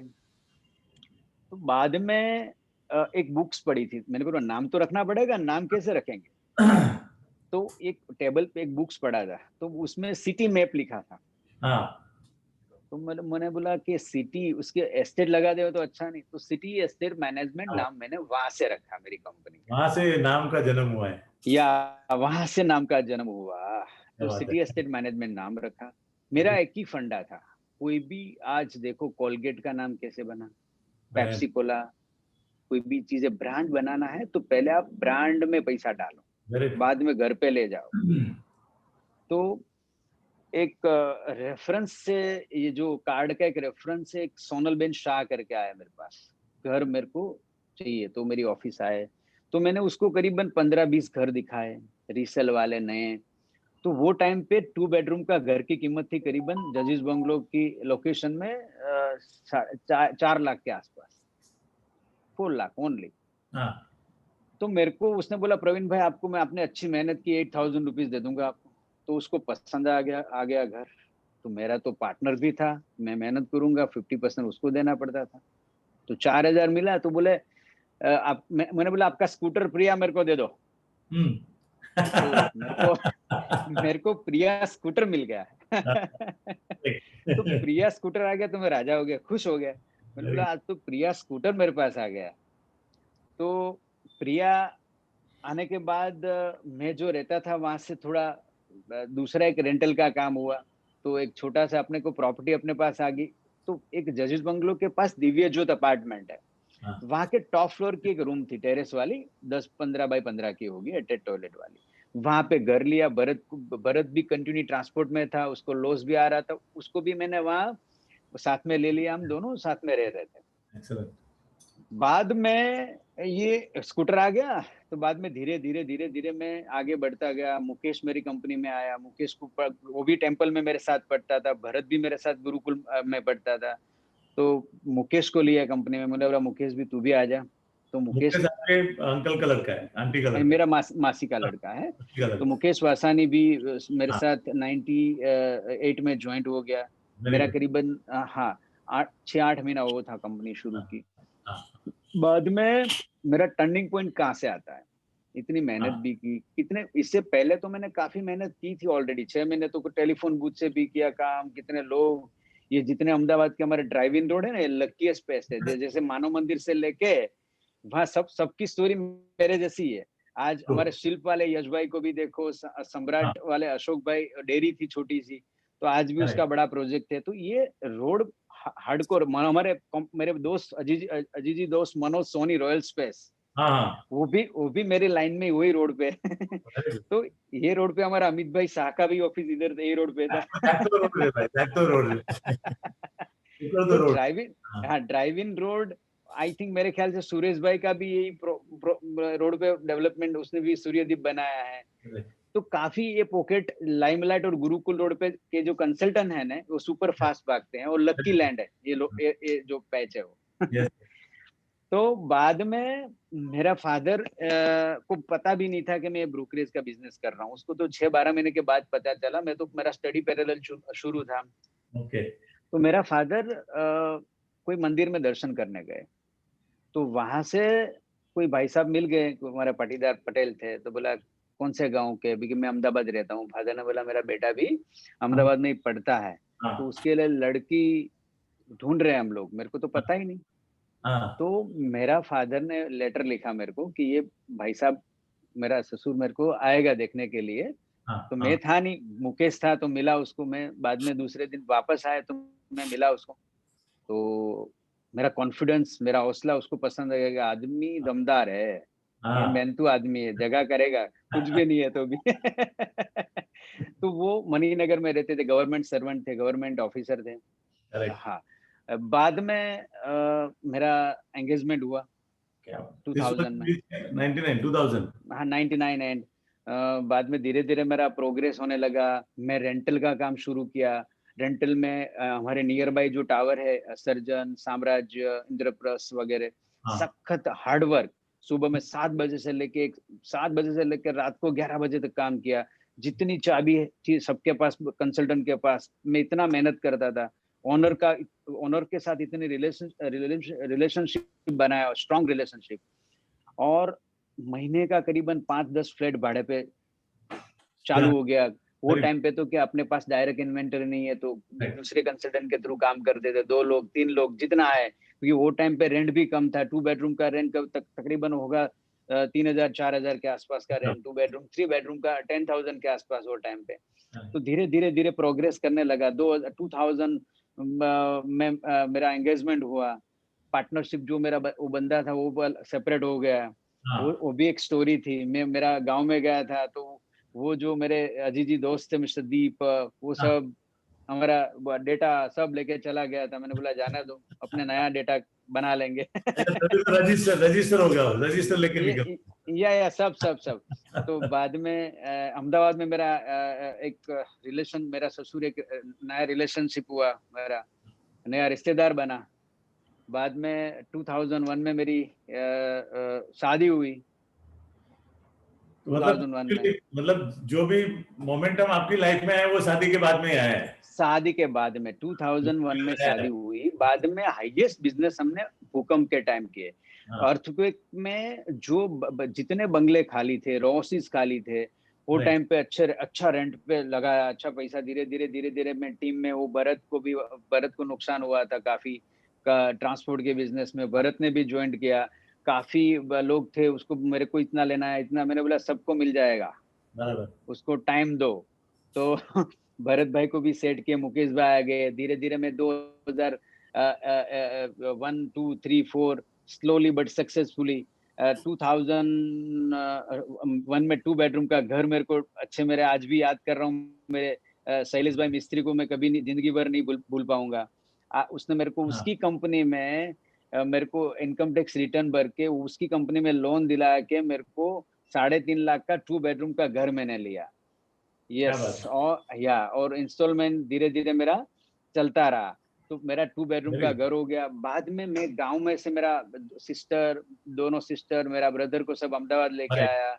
सबका एजुकेशन यहाँ पे, फीस वगैरह में पूरा कंप्लीट सेटअप किया। प्रकाश वो टाइम पे स्कूल पे था, तो स्कूल का फीस वगैरह दोनों सिस्टर की शादी भी अहमदाबाद में मैंने लड़का भी देखा। 2004 में मेरा बेटा मीत का बॉर्न हुआ। वो टाइम पे सब साथ में था, तो दोनों सिस्टर की शादी की भी रिस्पॉन्सिबिलिटी थी, वो फुलफिल की कंप्लीटली। धीरे धीरे एक लोग 15 10 लोग 15 लोग 20 लोग 2007 तक मैंने मेरा नीचे का ग्राउंड 10 बाई 10 से बड़ा किया, ऊपर का 1500 स्क्वायर फीट। अंकल को बोला, अंकल भाड़े पे भी हाँ, अच्छा बना दो। very good. तो नागर काका को बोला, आप रेंट बढ़ा दो, ऊपर 1500 स्क्वायर फीट। आप मेरे पुरानी ऑफिस आए थे वो टाइम पे। Yes yes yes yes. तो ऑफिस बनाई। मैं कमर्शियल भी काफी काम किया रियल एस्टेट में। सुबह से एयरपोर्ट, कोई भी मुथूट फाइनेंस से लेकर एयरपोर्ट से पिक करता था, तो जब तक छोड़ता नहीं, ट्रांजेक्शन क्लिक नहीं करता तब तक छोड़ता नहीं था। तो हार्ड वर्क करना पड़ता है अपने फील्ड में। अभी लोगों का यंग जनरेशन जो है, उसको अभी तत्काल मर्सिडीज BMW ऐसे नहीं आएगी, मेहनत करनी पड़ेगी। और मेहनत के साथ साथ होनेस्टी और इंटीग्रिटी की भी जरूरत है। खुदा खुदा देता है, छप्पड़ फाड़ के देता है, खुदा को भी सुनना पड़ेगा बॉस। बराबर तो है। अपनी नीयत साफ होनी चाहिए। कोई भी फील्ड पकड़ लीजिए, चाहे ब्रोकरेज हो है, चाहे डेवलपर, चाहे XYZ, तो मेहनत करनी पड़ती है। तो इतनी हार्ड वर्क की मैंने। 8 साल तक किसी की शादी में भी नहीं गया हूँ मैं, पता है ओह, आपको? किसी की नहीं, क्या कोई बात। रिलेशन, मेरा रिलेटिव की शादी में भी नहीं। ओनली बिजनेस बिजनेस बिजनेस, एक ही मंत्र था अपना। फोकस सामने वही था, वो अर्जुन या अपना तीर वर्क। कमान या का मतलब। हाँ, बाद में मैं कमर्शियल में एंटर हुआ। बाद में मेरे हमारे खास अजीजी दोस्त, मेरे डैडी जिसको मैं बोलता हूँ, सचिन श्रॉफ। हाँ। सचिन श्रॉफ 2004 को सचिन श्रॉफ मिला, हम्म। एक जस्ट डायल के। मैं कोई भी मीडिया छोड़ता नहीं था। मैंने बोला ना, मैं एडवर्टाइजमेंट इतनी देता था, आपका गुजरात ब्रांडिंग, समाचार, प्रवीण भाई, ब्रांड। मुझे याद है कि मैं खुद या जब अहमदाबाद में 2007-8 में ऑफिस के लिए ढूंढ रहा था, तो मैं जो रोड पे जाता था उधर छोटे छोटे बोर्ड दिखते थे सिटी एस्टेट मैनेजमेंट के, नो पार्किंग के, बहुत सारे बोर्ड देखे मैंने। तो मैंने यस। तो ऑफिस स्टार्ट किया तो मैं लोगों को बोलता था, मैं बोला ये इसको बोलते हैं ब्रांडिंग। तो मुझे पहले याद से है। हाँ, गुजरात समाचार एज वेल एज वो टाइम पे एलो पेजेस थी, आपको यस, पता है? तो बराबर है। एलो पेजेस में अपना फुल पेज ऐड रहता था। और एलो पेजेस से लेके पूरा कोई भी मीडिया है, जस्ट डायल है, इन्फोलाइन है, सभी सभी ऑनलाइन ऑफलाइन सभी अपना ऐड रहता था। बाद में 2004 5 6 में सचिन के साथ अच्छा काम, कमर्शियल, डॉक्टर बत्रा, कमर्शियल में भी किया, लीजिंग में किया, रेजिडेंशियल में भी इतना काम। तो मैंने सभी वर्टिकल में काम किया है। और दूसरा पहलू मेरा ऐसा है, वेरी मैं गुड। किसी किसी ब्रोकर के वहां जॉब नहीं की है, यू नो। मैंने कोई कंसल्टेंट के वहां जॉब नहीं की। मैं बराबर। अकेलौता ऐसा हूं मेरे पास विदाउट एक्सपीरियंस। ये कि मैंने मेरी स्टोरी आपको बता दी, एक बंदा आता है, मेरे को मिलता है, करेक्ट। और वहां से मेरी स्टोरी शुरू होती है। और आपने जो भी सीखा है वो खुद खुद काम करके सीखा है। काम करके बात। सीखा है। खुद खुद से बलबूते से मैं आगे बढ़ा हूँ। Self made, 100% yes. Self made. और आज भी कहता हूँ, प्योर ब्रोकरेज आपको करनी है तो कोई गाला सिस्टम नहीं होनी चाहिए। हाँ, ऑनेस्टी इंटीग्रिटी होगी तो ही आप आगे बढ़ पाएंगे। एकदम वरना आपकी क्रेडिट और क्रेडिबिलिटी जो है फेटर्निटी में, रियल एस्टेट सही। फेटर्निटी में, ये बहुत इंपॉर्टेंट है, ये फैक्टर अपना। सही सही एंड बात। देन 2007 में हमने सचिन, मेरे को मिला। 2008 में हमने NAR इंडिया का जो वो ओह, बात लेके मेरे पास प्रपोजल लेके आया कि प्रवीण भाई, ये नरेश मलकानी मेरे को मिला। नरेश भाई की इंडिया प्रॉपर्टी पोर्टल पहले था। India property. अपने को, हाँ, इंडिया प्रॉपर्टीज वो टाइम पे। तो यस। अपने अपने को ये एसोसिएशन बनाना है। अहमदाबाद में कुछ इतना एक्टिव एसोसिएशन हमारा था पहले पूरा ना, उसमें भी मेंबर था, पर इतना ही ये एक्टिव नहीं था वो एसोसिएशन। तो सचिन अच्छी प्रपोजल लेके आया, तो बोले अपने को वो टाइम पे तो क्या बैंगलोर जाना है, तो फ्लाइट का टिकट का भी पैसा भी सोचना पड़ता था भाई साहब। तो बोला अपने को बैंगलोर जाना है, ये करना है। तो सचिन के साथ अपने सचिन ने पहले VRA चालू किया। बाद में मेरा भी रजिस्ट्रेशन मैंने किया 2009 में। 2008 में हम प्रोसेस में थे, 2008 में हमने कंप्लीट किया अहमदाबाद रियल्टर एसोसिएशन। हाँ, सचिन की अच्छी गाइडलाइन मिलती थी। कुछ भी कंफ्यूजन है तो मैं सचिन को मिलता था ऑलवेज। बाद में हमने अपने साथ में ये बैंगलोर में अपने सेंचुरी पेविलियन में हम लोग 6-7 लोग थे फाउंडर, हाँ, जिसमें मैं भी था, हाँ, फारूक भाई थे, कल्पेश, नरेश मलकानी, किशन मिलानी, और इरशाद अहमद, मिलन, ये हाँ मित्तल, तो बॉम्बे से कल्पेश भाई थे। तो वो टाइम में हमने लोगो डिजाइन किया, NAR इंडिया बनाया, फर्स्ट कन्वेंशन हमने पुणे में किया। Yes. या और मेरे को अभी भी याद है, ओनली थैंक यू करके मैं खड़ा हो गया था, क्योंकि मैं इतना, मेरे को बोलने की प्रैक्टिस नहीं थी इतना तो काफी क्रेडिट मैं सचिन भाई को दूंगा, उसने मेरे को काफी मोटिवेट किया। बाद में हमने अहमदाबाद में काफी रोड शो किए, एक मार्कस वैली को भी बुलाया था, Yes. वाइब्रेंट गुजरात करके ग्रांड भगवती में शो किया था, 300 पीपल ने पार्टिसिपेट किया था। और काफी जक्षय भाई ने भी, क्रेडाई ने भी सपोर्ट किया, वो टाइम में सुरेश भाई भी थे, तो सुरेश भाई ने भी काफी सपोर्ट किया। तो आज धीरे धीरे वो टाइम पे मैं काफी अहमदाबाद के लीडिंग नंबर 1 कंसल्टेंट है, उसके पास भी गया था प्रपोजल लेके, भाई साहब आप Correct. साथ में, ये आप ही प्रेसिडेंट सेक्रेटरी बनी है। तो उसने वो टाइम पे उसको बोला होगा कि ये तो कुछ जरूरत नहीं है। तो ये अपना जज्बा था कि कुछ Correct. करना है, एसोसिएशन को भी मजबूत करना है, कंपनी को भी मजबूत करना है, आगे बढ़ना है और हौसला रखना है। तो आज देखो 2009 से लेके अभी Ahmedabad real today now Ahmedabad realtor association 100 plus है, Correct. बहुत जबरदस्त। और काफी रिस्पॉन्सिबिलिटी में वाइस प्रेसिडेंट 2012 में था, 2012 13 मैंने 42 गवर्नमेंट जीबी अटेंड की NAR Yes. इंडिया में। और NAR इंडिया से काफी हमारे अच्छे दोस्त बने, लाइक यू ऑल्सो, कल्पेश भाई मुंबई में। और काफी हमारे NAR इंडिया के जितने 200-300 अच्छे मेंबर्स जो है कनेक्ट हुए। तो ये बहुत बड़ी बात है और काफी कुछ सीखे। आज आपके पास पे भी हम सीख रहे हैं काफी, इतनी लीडरशिप है, इतना आप जो ब्रोकर की पाठशाला, आप जबरदस्त, आपका एक आपने प्रॉमिस दिया कि जब तक मैं रहूंगा तब तक ये ब्रोकर की पाठशाला में चलाते रहूंगा, ये आपका जज्बा है। तो अब धीरे धीरे धीरे धीरे हमने मेरा जो जर्नी है, बाद में 2011 में भोपाल ऑफिस हमने बनाया। 2011 में नया ऑफिस में शिफ्ट हुआ, 4000 स्क्वायर फीट का, प्रोफेशनलिज्म लाया, पूरा कंप्लीटली सेटअप किया, रेजिडेंशियल, कमर्शियल, इंडस्ट्रियल, सब vertical, like industrial vertical, residential sales, residential rental, commercial and different different segment. एक पूरी कंपनी फॉर्मेशन किया, प्रोफेशनलिज्म से काम शुरू किया। बाद में 2014 में सिरिल कंपनी बनाई, अक्टूबर 2014 में। ये चीज बहुत इम्पोर्टेंट है, काफी ब्रोकर्स सुनते होंगे अभी कि आपकी एक चीज जो मैंने, बिकॉज मैं भी आपको तकरीबन 2008 से पहचानता हूँ, 12 साल हो गया, एंड आई हैव सीन कि आप लास्ट 12 साल में कितना, 2-3 चीज जो मुझे आपके अंदर दिखी। एक तो आपका सेल्फ कॉन्फिडेंस जोरदार है। जी जी। आपको खुद को है ना, कोई चीज कन्विक्शन आती है ना कि ये चीज अच्छी है, तो आप बाकी किसी से डरते नहीं, आप खुद चले जाते हो रास्ते के ऊपर। दूसरी चीज मैंने देखी कि ये जो NAR इंडिया का प्लेटफॉर्म है, नेटवर्किंग, ये बहुत सारे मेंबर है NAR इंडिया में, लेकिन बहुत कम लोग हैं जो NAR इंडिया को यूटिलाइज करते हैं। ये जो प्लेटफॉर्म है ना, उसमें कितना अपॉर्चुनिटी है। आई थिंक आपको पता है कि NAR इंडिया की वजह से आप इतने सारे लोगों को मिले, आपने दूसरे लोगों के बारे में देखा, दूसरे सिटी में गए, तो आपका विजन जो है वो और बड़ा हो गया NAR इंडिया की वजह से, और आपने बिजनेस भी काफी ब्रोकर के साथ किया है। 100%। आज मैं बैंगलोर जाता हूँ, मैं कलकत्ता NK रियल्टर्स पवन भाई को मिलता हूँ, मैं जीतू खेतान को मिला था फर्स्ट टाइम, वो टाइम पे उसके पास मर्सिडीज गाड़ी थी, उसका गोल था। मैं रवि वर्मा जी को मिला, तो रवि वर्मा जी जबरदस्त, उनके टाइम पे जबरदस्त काम करते थे। तो काफी प्रेरणा मिलती है, इंस्पिरेशन प्रेरणा मिलती है। तो मैं क्यों ना करूं, मैं भी एक टारगेट बना लेता था।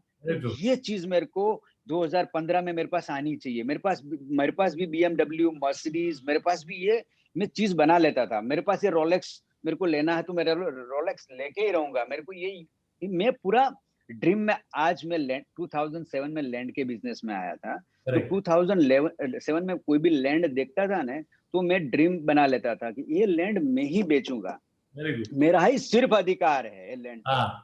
क्या बात है। यस, तो ही आप आगे बढ़ सकते हैं, वरना आगे नहीं बढ़ सकते। कहीं लोगों का टारगेट हो, शायद 2 लाख 5 लाख कमा लिया, इनफ। मेरा टारगेट मोर है।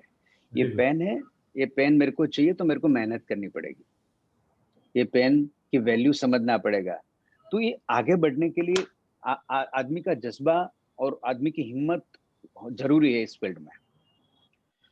एंड देन अपना 2000 अपनी 2012 में अपना भोपाल ऑफिस, देन गोता, चांदखेड़ा, मणिनगर, इंडस्ट्रियल वर्टिकल, तो अभी आपके जामगोदर, कितने ऑफिसेज है प्रवीण भाई करीबन टोटल? मेरा वी हैव 7 ऑफिस एंड 85 मेरा एम्प्लॉय है।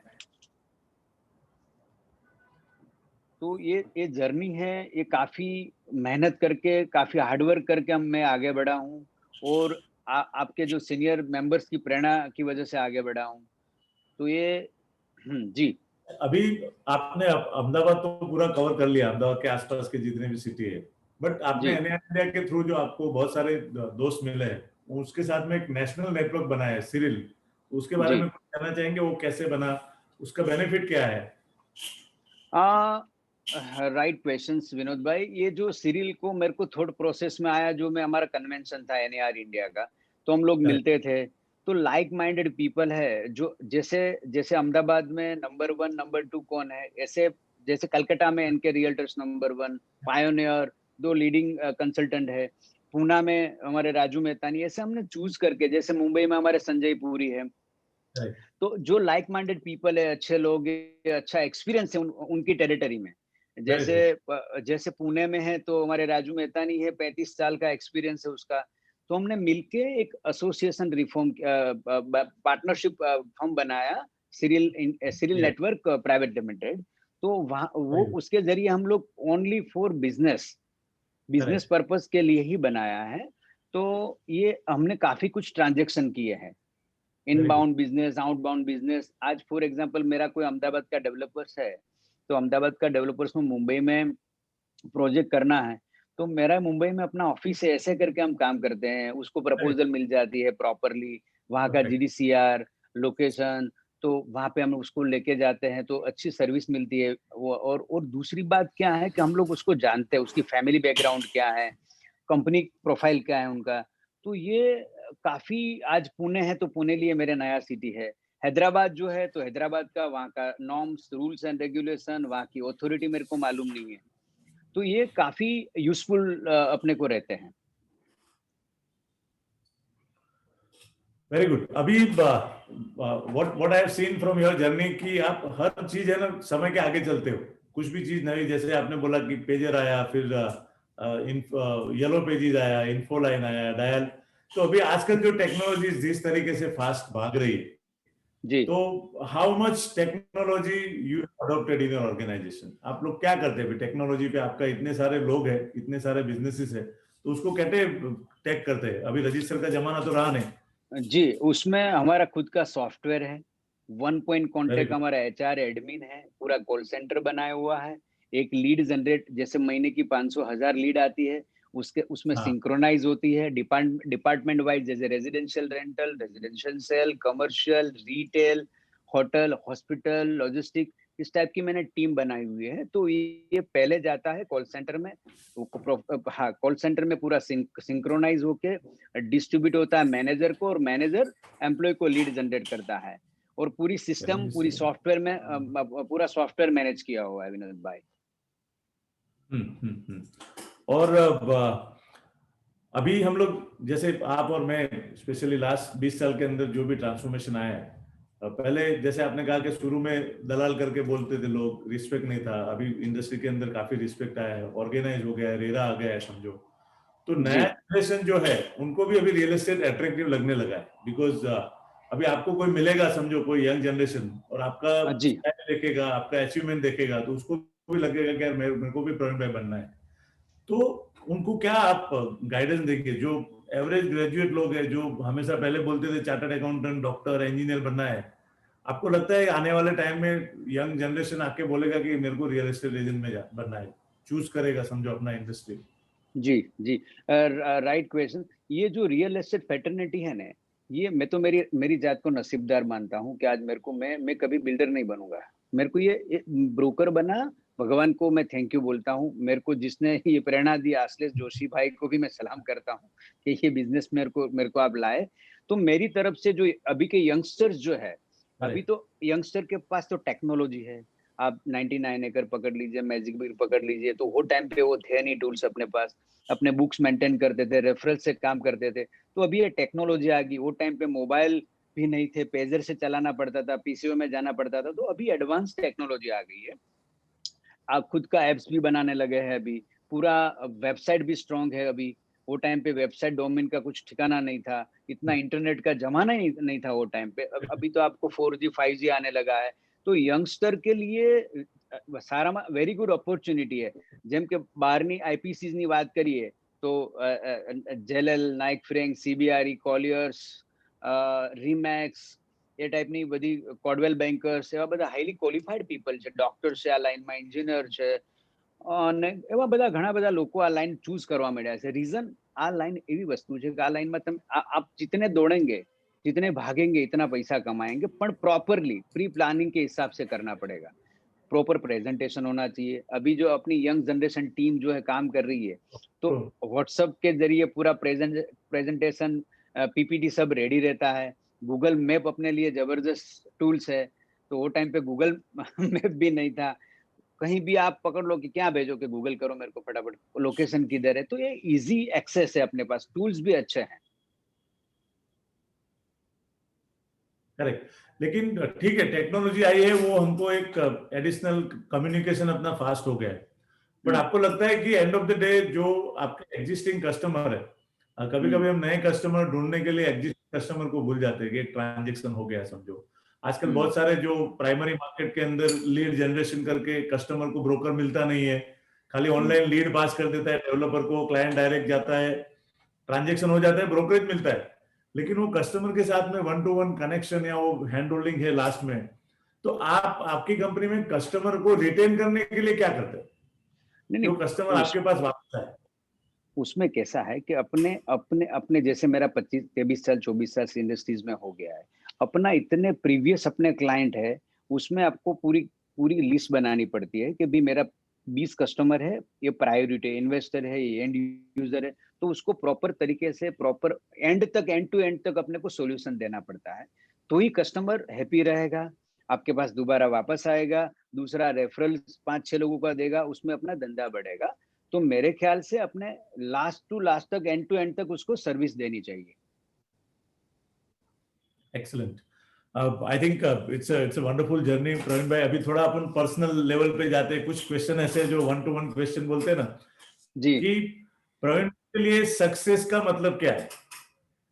Sorry, what is the meaning of success for you? Praveen bhai के लिए सक्सेस का मतलब क्या है? अच्छा, सक्सेस का मतलब ऐसा है कि मैं पहले भी हैप्पी था, मेरे पास स्कूटर था, वो टाइम पे भी हैप्पी हाँ, हूँ।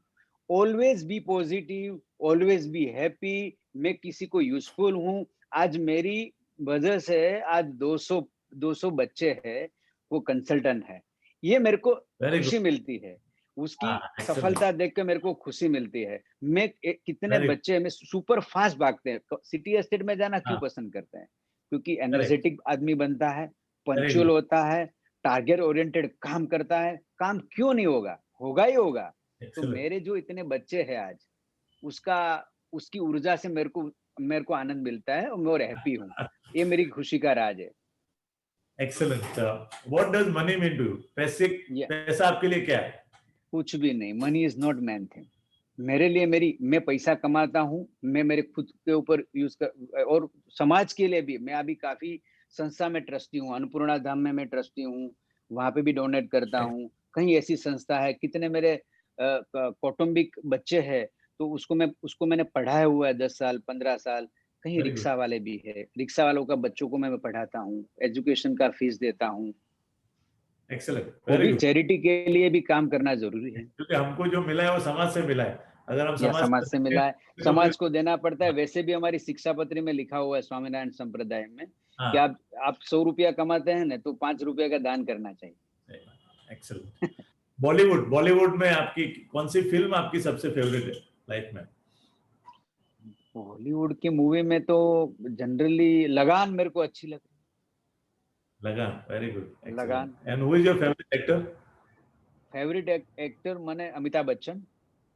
भाई साहब। और आपका बुक, सबसे फेवरेट बुक कौन सा है जो पढ़ा मेरा है आपने? स्वेट मार्डन, डेल कार्नेगी, दोनों में पढ़ता हूँ, रॉबिन शर्मा ऑल्सो। हाँ। और you are a great leader. कभी कभी हम लोग खुद अपनी लाइफ में धीरे धीरे करके आगे बढ़ते हैं, तभी हमको ये पता नहीं होता है कि हम क्या कर रहे हैं।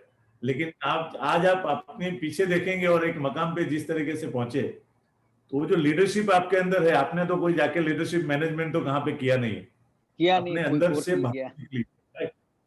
तो जी जी। आपके हिसाब से यंग जनरेशन को, because you are a successful leader, तो ऐसी कौन सी चीज है जो लीडर को सक्सेसफुल होने के लिए उसके अंदर होनी चाहिए? As a leader, who is a good leader according to you? Good leader, आप हार्डवर्क करेंगे, मेहनत करेंगे, तो अंदर से ऊर्जा आपको मिलेगी, और अपने से खुद से पावर जनरेट करना पड़ता है, वही लीडर बनता है। थकना नहीं चाहिए, रुकना नहीं चाहिए, क्या बात भागते रहना चाहिए, वही है। जीवन का गोल है। Excellent, Praveen bhai. It was absolutely my pleasure to interact with you, and I'm sure मैं तो इतने साल से आपको जानता हूँ, वही एनर्जी आपको मिलता हूँ कभी भी, मतलब you are always happy go lucky guy. मैंने कभी आपके मुंह से कोई चीज नहीं हो सकती ऐसा सुना नहीं है। हम इतने साल एनआर इंडिया में भी साथ में रहे, तो आप बोलते हैं ना, आप जहां जाते हैं वहां आसपास के लोगों के अंदर एक नई ऊर्जा लेके जाते हैं, खींच के आते हैं। यू आर समबडी जिसको हर इंसान को लगता है कि यार मैं भी प्रवीण भाई जैसा बनूं, मुझे प्रवीण भाई का दोस्त बनना है। And I think that is a very rare quality. Thank you very much for being here. और आपके लिए मैं खाली एक ही चीज बोलता हूँ कि आज का जो एपिसोड है, अगर कोई गुजराती फिल्म प्रोड्यूसर ने सुन लिया, तो मुझे यकीन है कि एक बार गुजराती फिल्म आपकी 100% आपकी स्टोरी के ऊपर बन सकती है और बनेगी। मैं ऐसी आशा रखता हूँ। और यस प्लीज। नहीं, बनेगी। हमारे सौम्य जोशी ने 3 घंटा मेरा लॉकडाउन में स्टोरी लिखी है। बराबर है। मेरा सौम्य भाई वहां पे बॉम्बे भी चले गए रहने के। प्रसन्न जोशी का ब्रदर है सौम्य जोशी। I know प्रसन्न या जोशी। सौम्य भाई मेरे प्रोफेसर थे HK कॉलेज में, अरे और सौम्य भाई ल्यूना लेके आते थे, मैं वो बस में आता था, साथ में चाय की कितली पे चाय पीते थे, वो भी हम याद करते हैं। तो सौम्य भाई ने स्क्रिप्ट लिखा है वो, और as soon as possible release होने वाला ही है। So, मतलब मैं जो सोच रहा हूँ वो एकदम सही है। somebody else also is thinking like that. और आपकी स्टोरी को अगर मुझे एक फिल्म के डायलॉग के साथ में कनेक्ट करना है, तो बुलंदी करके एक मूवी थी राजकुमार की, जी उसमें जी राजकुमार का एक डायलॉग था जी, खुदी को कर बुलंद इतना कि हर तकदीर बनाने से पहले खुदा खुद अपने बंदे से पूछे बता तेरी रजा क्या है। आई थिंक ऐसा लगता है कि डायलॉग बिल्कुल आपके लिए बना है। Thank you very much for sharing your story. I am sure many people, not only today, because ये टेक्नोलॉजी की अच्छी चीज ये है कि अभी ये ऑनलाइन रहेगी जब तक हम लोग जिंदा है, हमारे बाद भी रहेगी। जब कोई आपका ये वीडियो देखेगा आज का जो सेशन, तो whenever somebody is stuck, किसी को फेलियर मिला है लाइफ में, स्ट्रगल कर रहा है, तो आपकी आवाज सुन के, आपकी बातें सुन के वो उसको एक नई ऊर्जा मिलेगी और हर एक इंसान अपनी लाइफ में सक्सेसफुल हो सकता है। On behalf of all the brokers who are listening and the broker की Pathshala team, I would like to thank you and present the small certificate of appreciation. May I have the certificate please? Broker की Pathshala and initiative by Square Feet Foundation, certificate of appreciation to express our gratitude to Mr. Praveen Bavadia, Director, City Estate Management, Ahmedabad, for his gracious presence and significant contribution in making Broker Ki Pathshala a great success. We are pleased to sponsor 100 meals under Annapurna project by Rotary Club of Mumbai, Daisar, which will provide food for the underprivileged. Today, 22nd January 2021, signed by yours truly. Please accept this certificate, Praveen bhai. And thank you, Vinod bhai. Thank you. And here, yeah, your last word, if you would like to say something. Thank you very much. તમે મને invite કર્યો બદલ આપનો ખૂબ ખૂબ આભાર. લાસ્ટમાં ગુજરાતીમાં વાત કરું છું ભાઈ. અને વેટ કરજો પ્રવીણ ભાઈ, we are announcing the next Friday. The next Friday we are going to Goa. Goa is an amazing city. I think everyone, especially today's young generation, love to go to Goa. So please join me in episode 3 next Friday with Mr. Amit Chopra, a very senior realtor, founder and director, Escala Realty, and he's the president of Goa Association of Realtors and governing body member of National Association of Realtor India. Looking forward to with all of you. Join me on next Friday, 5 p.m. One more Bollywood Hangama next Friday with Goa. Till then, please take care of yourself. Once again, thank you very much, Praveen Bhai and Suresh Bhai, if you are there, for your kind presence and time. So nice of you. Thank you. Thank you. Thank you.